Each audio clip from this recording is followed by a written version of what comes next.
白浪滔滔我不怕，撑起舵儿往前划。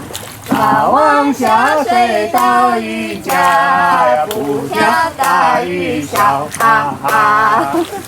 Whenever you're lucky enough to be able to visit a foreign country, you really want to try to experience part of the culture and things that are different from what you're normally used to.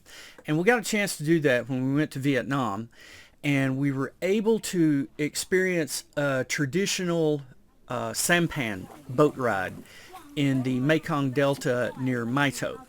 And I was really excited to do this because those boats are nothing like anything that I've ridden in before, and they just seem so a part of Vietnamese culture specifically and Southeastern Asian culture in general. So I was really excited to be able to have the opportunity to do this. 15分钟就到外面去。我的妈呀！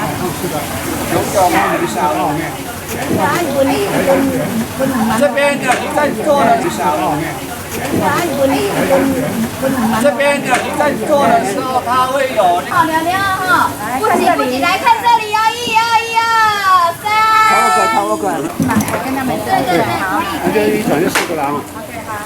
这个剩下我们。那小费的话，到船那个到对方到岸的时候，来，接过来。Take a picture. 1, 2, 3, good. Okay, bye bye.